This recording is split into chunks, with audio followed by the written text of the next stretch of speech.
smashing. Leo Savage, Leo Savage, Leo Savage, Leo Savage. Got the matches by the set the game on fire. Yeah, Leo Savage, Leo Savage, Leo Savage. Go ahead, know the way in. We about to smash it. Leo Savage, Leo Savage, Leo Savage, Leo Savage. Got the matches by the set the game on fire. Yeah. Feel your face glow.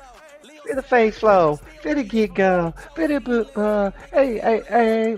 Mm, mm, mm. Uh. Hey. Oh. Oh. Let's get it.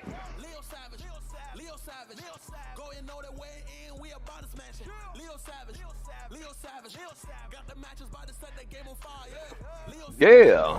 Leo Savage, go and know Uh huh. the way in. We about to smash it. Leo Savage, Leo Savage, got the matches by the set the game on fire. Leo Savage, Leo Savage, go and know the way in. We about to smash it. Leo Savage, Leo Savage, got the matches by the set the game on fire. Right away. Uh. Make the boat float. About to hit it with our rope float. Life's full of roadblocks, setbacks. We don't step back. Your defeat, don't accept that.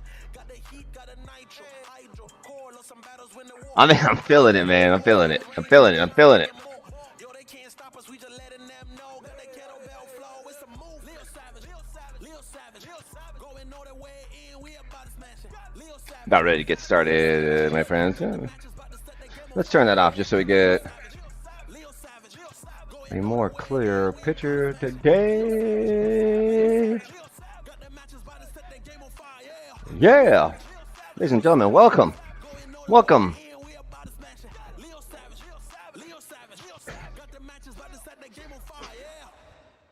Oh, you know what? Let me stop the music. Hey! Good. Oh, wait, shit. Maybe I shouldn't yell so loud. I don't know if you guys are ready for this morning. What's the deal? Is it your boy, Leo Savage, coming to you from Still Mace Flow headquarters? Let me just pause my camera from moving real quick. Thank you guys for joining me for episode 3. And yesterday was a little bit of a funny day for me, but I got up. I did the job. Did I do a great job? I don't know. Look, I'm not going to judge myself for yesterday's work. I'm not going to look towards the past. We're going to look forward to the future, which is episode 3. We'll be talking about sword swings with the steel mace. Let me grab my steel mace and let's get into today's lesson. Quick recap in episode 1. We learned 360s. We learned to do them maybe from the middle. And we also learned how to do a kinetic 360 where you lay the mace on your shoulder and roll around to the other side using your back as a fulcrum, a place to pivot the leverage. Next, the second day, volume 2, we learned the uppercut. We learned a couple different uppercuts. We learned the traditional uppercut. We learned a handle uppercut. We learned the head uppercut. And we learned how to transition from one to the next. Right? And then we also learned how to transition from left side to right side. And if you guys need any refreshers on those techniques, just go back to the last video. Guys, thank you so much for clicking the likes, clicking the subscribes, and watching the videos all the way through. Really appreciate it. We have a gentleman's agreement here on the page. If you're going to watch the free education, we ask that you please hold up to your end of the bargain and click that subscribe button. Thank you so much if you're already subscribed and you're here with us. Today is an exciting day. We're going to learn a little bit about the sword swings. Now, what is a sword swing? Let's talk about the basic concept. When I was in martial arts, I tried a lot of different weapons, nunchucks, bow staffs. I even tried a chain whip. I tried sais. I tried a bunch of different things. The one thing that stuck was the sword. The sword was a lot easier to use. There was a lot less juggling in the sword versus the bow staff, the nunchucks. There was a lot of throw, releases, catches, and my hands can get a little bit fumbly. So once I got into advanced moves with the bow staff or the nunchucks, I could do them. I just couldn't do them right all the time. So I took the easy road out, and I went to master the sword. Now, not only did I find it to be an easier path, it might have been an easier path because ever since I was a very young man, I was mentally addicted or attracted to the sword, whether it was Conan the Barbarian or one of my favorite cartoons growing up, the Ninja Turtles. Leonardo, the head boss of the Ninja Turtles, wore a sword. Whether it was Mad Mortigan and Willow, it didn't matter. I always find myself eyeballing swords, fantasizing about being a great swordsman. I actually went as far as studying Bushido and getting my body littered with Bushido style tattoos. Yes, I'm that guy. Well, I spent a lot of time in my early years learning how to swing a sword, and one of the things that drew me to the practice of creating steel mace flow was working out with this sledgehammer back here. I don't think you can really see it very well, but here she is. We've got a llama on you today for some reason. We're going to move Mr. Llama. There she is. The hammer that steel mace flow was built on. One day I walked into the gym, and there's some backstories, but the basic concept was I picked up the sledgehammer and tried to do sword movements. When you pick up a mace and you hold it from the bottom, all the weight is at top. A sword is typically the other way. And what I mean by that is the weight of the sword, a lot of it is in the handle. So that way you can rip, cut, and slash through whatever you're attacking. So what I figured out is I could use the mace typically how I would use a sword if I flipped it upside down. And so we started creating an idea, a concept about sword swings. So there's a bottom swing, there's a middle swing, and whenever we swing from the top, we call it a sword swing. Now there's a couple different variations of sword swings, and I'm sure there will be many more created. But just as a basic terminology, when the mace handle is going down, you can, in fact, swing the mace from the head, and we call this a sword down swing because the handle is coming through the bottom. Now, if we flip it upside down or right side up, and the mace handle is coming up, we call this a sword upswing. When the mace handle revolves around the outside of the body, we call this an outside sword swing. Does that make sense? It's outside, I'm swinging from the handle. Now, the mace is rolling forward, and so this would be an outside forward sword swing. It takes some time to develop the skill, but there is also an outside rolling forward sword swing. That one takes a little bit of time to get to. And so there's various sword swings. There's an outside. Well, if there's an outside, there must be an inside. An inside sword swing wraps through the arm. And it is technically inside your frame. The outside sword swing mixes really well with an inside sword swing. Outside, inside. Sword swings can be done in the front. They can be done in the back. They can be done on the sides. One of the absolute best things that you will find about the sword swing, it is a hyper transition. In steel mace flow, there's a lot of transitions. There's a lot of grip switches. There's a lot of opportunity to transition.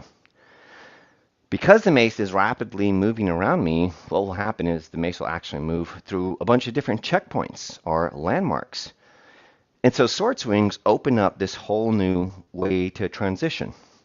Today we're going to focus on a very teachable skill. So if you're practicing sword swings and it's your first time, or you're a coach and you'd like to teach these techniques to your students, I have a really solid way of teaching you sword swings. And we're going to go over that today. I do want to give a little shout out to my program. There is a company called Somble, S-O-M-B-L-E. And Ensemble.com, I have a program called Steel Mace Flow Evolution. In that video, which is only $99, there's over 100 videos that talk about specific things, just like the section we're going to go into. Typically, whenever I'm going to teach somebody a one-handed move, I'd like to teach them a two-handed version first. And so that's what we're going to do. Now, if you have your mace and you want to do this along with me, just like myself, I'm going to move my chair out of the way. I'm going to make sure there's nothing around me I can hit. And most importantly, Make sure there's nobody around you. Make sure there's no dogs that are going to run by, no screaming kids, uh, because they will be louder screaming kids if you know what I'm saying. Anyways, let's get into it. One of the most basic moves, one of the very first moves in the Steel Mace Flow arsenal that I teach my students is a switch curl. And we'll just loosely go over that. And also, this is a great warm-up if you are doing sword swings. I'm going to start with the mace in a under over position, meaning I'm under on the heavy side and I'm over on the light side of the mace, the handle side. And it doesn't matter what side I'm on, but for now, why don't you just mirror me? The mace is kissing close to me. It's literally touching my chest. There is no room for me. My shoulders are set down and back, and my chin is pulled back and out of the way. So that way, when I transition from side to side, my nose doesn't get clipped. I don't kiss my mace. And I have this tall neutral spine that is being reinforced by a threat. How cool is this? You know what helps me fix my fucking shitty back posture, my video game playing all day posture? Do you know what it is? Swinging a mace. It helps me keep my spine responsible. Look at me. I don't want to get hit in the face. Got a comment here. It is from Angelo. Good morning to you too, my friend. And so very easy. I'm going to keep my hands on the mace. I'm going to rotate like there's a pinwheel stuck through the middle of me. So I'm going to try and keep my mace right on that section. I'm going to pray namaste. I'm going to switch to the other side and lower. And again, the mace is going to run from cross to cross, just like a seatbelt. This should feel so familiar to you because a seatbelt, the thing in your car, it goes from hip to shoulder and it hugs you. And that's what I'm doing with my mace. Now, I do bring my mace out a tiny bit as to not clip my nose, but a true mace professional, you can really tell a professional because of how close they get to the mace. And so this is the basic form. This is it. All right, now we are going to introduce something a little fun. We are going to do the switch curl, but this time we're going to make it a one-handed move, just like this. I'm going to take one hand off. I'm going to lift. I'm going to switch. I'm going to grab and go back into the other position. Now, if you want to do this with your hand in pretend mode or also in blocking and stopping mode, get the fuck away from me. That's totally fine, and I'll give you an example of that. There's the hand switch. Now, I really need to push my wrist into my mace to lift the tail up. That shit ain't easy. And again, I have a nice little blocker up here stopping the mace right by my shoulder. Now, if you're doing this with brute force, what you will feel, because it's not just weight, but because of the leverage of the handle, what you're doing is creating internal torque. So if you did that switch curl with one hand, just like I did, nice and slow, what you felt is maybe your tendons in your arm being stressed out, as well as the muscles, which can be a very unique feeling. And so as we go through this, I want you to pay attention to this, and here's why. Sword swings will ask your tendons to lengthen, and it'll ask them to do it very quick. Because the mace carries a certain amount of length, creates internal torque, and can trap against the body, it can actually turn into a pry bar for those tendons. And so, a great way to not cause any inflammation, and a way to not overstretch the tendons, to let them grow with love, is to develop a good mind-muscle connection. And so this time as we go through these switch curls, I want you to focus on, is that my muscle? Yeah, that's my muscle. But I also feel something pulling. What is that pulling? It shouldn't feel uncomfortable. It shouldn't hurt. But those things that you might feel running all the way up and down your arms into your knuckles, and you might feel almost like your knuckles want to pop a little bit. Actually, let's give a sound check. Yeah, yeah. Every time. And so the tendons in my fingers, from being flexed out and then having that internal torque driven to them, they need a little bit of love. So anyways, here we go. We're starting crossbody bottom. I'm going to take my hand off. I'm just going to keep it as my guide hand.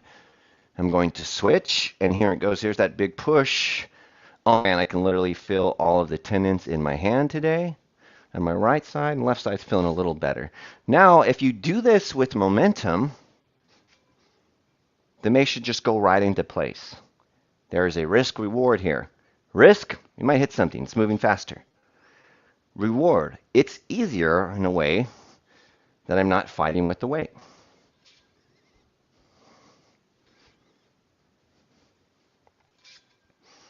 All right, so you have step one done.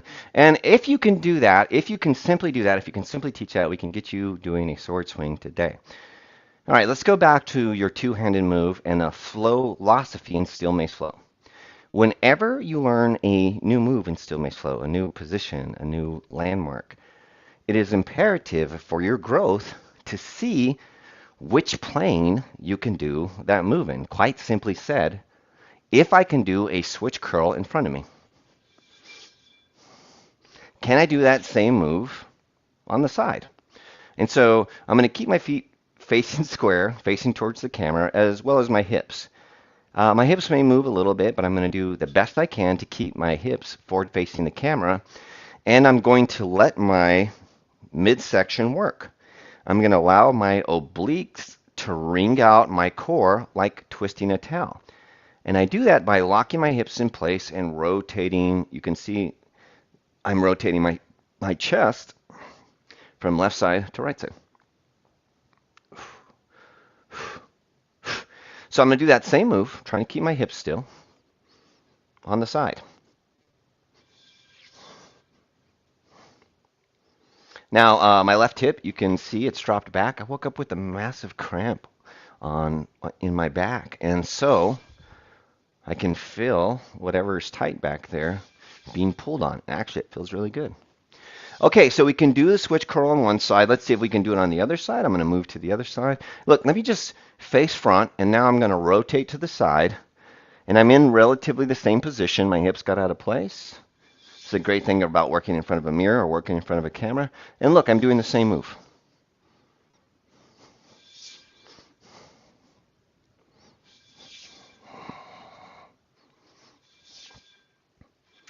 All right, check this out. There's this thing called tensegrity. Whatever is flexing is resisting the weight. And so if I have a tight core, I should be really developing strength in that area. I don't want you to over squeeze your core. I don't want you to over tighten it. But I do want you to create some integrity in your flex. And hopefully that makes sense. All right, we're going to take our two-handed move that we've done in the front. And we're going to do it on the side, which we have. Now, instead of doing reps on the right side or reps on the left side, I'm going to transition from right side to left side. And this is one of our very first flows we learned in Steel Mace Flow. It is called the cross-fighter flow. And it goes like this. You do one switch and one rotation. I'm going to rotate towards the weight. Okay, there's the weights on this side. I'm going to rotate. I'm going to do one switch.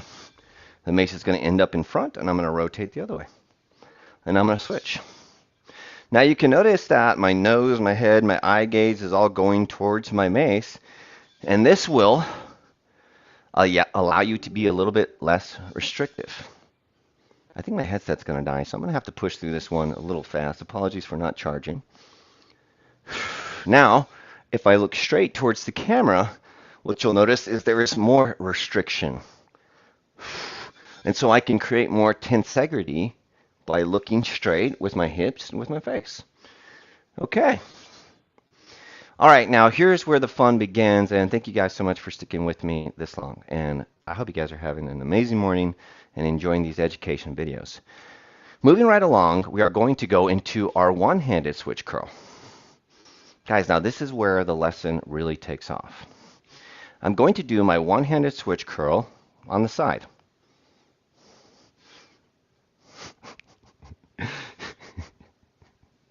Sketchy. All right, let me actually do these on the side that you're seeing, so we'll know if we're doing them right. You guys notice I have my blocking hand up just in case shit happens. Okay, so the next step, we've done the one-handed version on the left side and right side. Let's do the one-handed version alternating from left side to right side. Here it is. One-handed version. Rotated version. I'm going to flip and switch and switch and switch. All I'm doing is praying, bringing my mace over, and let me actually do this from the side and rotating towards the weight.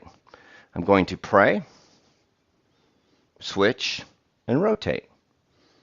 Pray, switch, rotate. Play, switch, rotate. Pray. Did I say play? Pray, switch, rotate. Now you'll notice that I'm pressing my mace into the head of the thumb, my thumb into the head of the mace, which is firming the mace up against my arm and makes this nice, long, beautiful line. You'll notice that as I rotate the mace is still stuck to my forearm. And I marry the mace to my forearm and tricep on the opposite side as quick as possible.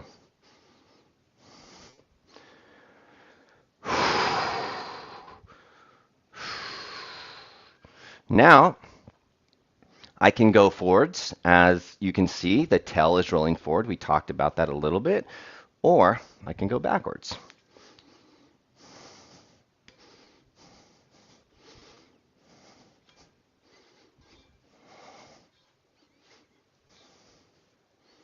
Or I can go forwards. Now, if I'm doing this from the front, I want you guys to get a look at this. I always pick a pinpoint. There's a line here. Now, remember, this is called a sword swing, so if there's a place to focus and attack, it'll help clean up our technique. And so what you'll notice is as I transition, I am attacking the center line.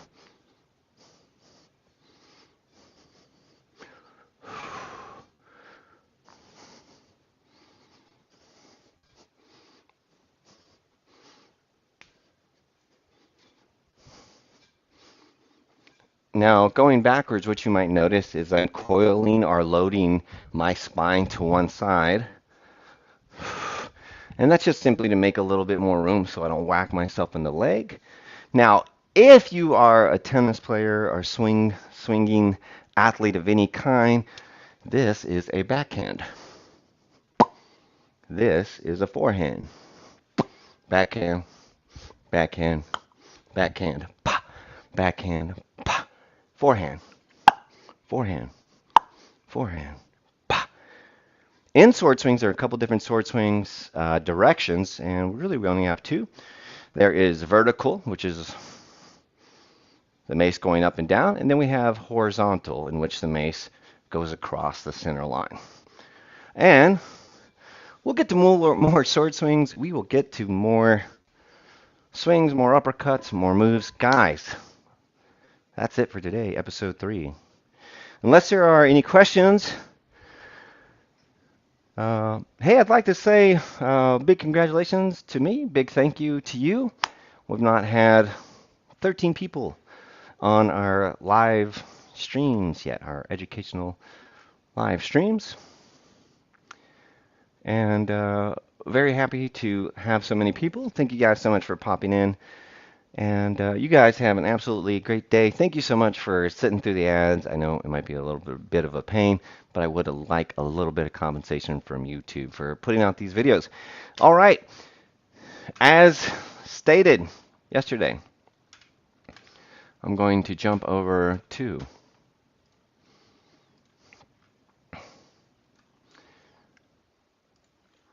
my page on. What's happening? Whoa, whoa, whoa. All right. I'm going to enter my Twitch channel right here in the chat. And if you guys wanted to jump over to that, you might get to work out with me just a little bit this morning. I'm going to spend a little time jamming. Yep, there it is. Perfecto, perfecto, perfecto. Thank you guys so much for joining, and we will catch you guys next time. And we should hit the theme music one more. We should hit the theme music. You're right. You're right. It's been real, guys. It's been so much fun. Thank you guys so much. Leo Savage. Yeah. Leo Savage. Leo Savage. Going all the way in. We about to smash it. Leo Savage. Leo Savage. Got the matches about to set the